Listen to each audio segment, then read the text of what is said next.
As a kid, I was always obsessed with thunderstorms. You know, I grew up outside of Cleveland, Ohio, and every summer we have a series of thunderstorms that would come through, and so I always liked to just sit outside and watch them come over. I was always interested in them, and so as a young kid even, I would go home after school and my brother and sister would want to watch cartoons and I would watch the Weather Channel. And that's just the way it always was all the way through high school and then college, and now I'm here doing what I love. I was always curious about weather as a child. I'd sit out in my garage and watch the rain and lightning, and I actually have been through a tornado in northern Ohio, and I woke up in the morning with tree branches down and power lost, and so I was always very curious about the impact of tornadoes and severe thunderstorms, and so that kind of drew my attention to that kind of subject area. And then all through high school into undergrad, I was very interested in the field work that we did in undergrad, and then just continued to pursue that passion all the way through to today.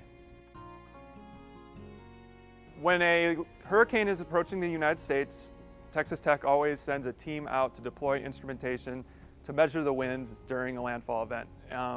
Most of the existing weather stations that are out there generally fail in tropical storm force winds, and so we try to go in with research grade platforms to make sure that we can cover the landfall region with wind measurements. So we take platforms similar to the platform right here. We call this stick net. We have 24 of these portable towers that we'll take and put all over the landfall region and try to understand what the variability of the wind is as the storm makes landfall, and try to understand what the maximum winds are within a hurricane as well.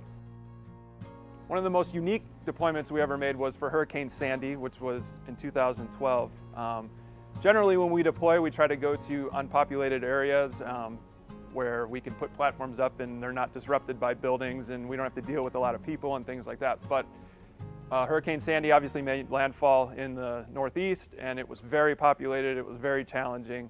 A team of 3 of us went and took 12 of these platforms up there, and a lot of them saw some storm surge. We actually lost our first ever platform on a sand dune because the storm surge took it out. But all of that, you know, that happens. We're trying to get these measurements right on the edge, right on the coastline, and so sometimes things happen.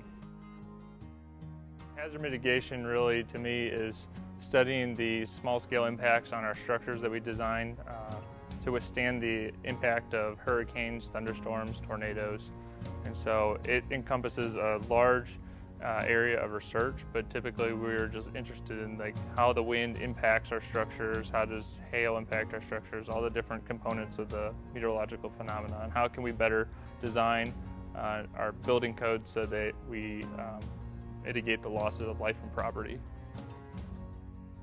I just hope to keep enjoying what I'm doing and keep advancing the science that we're doing. I would love to see that the research that we're conducting makes wind farms more productive in the future, or that the measurements that we're making in landfalling hurricanes leads to better built structures. Just to know that the little things that we're doing contribute to the greater good is what it's all about for me.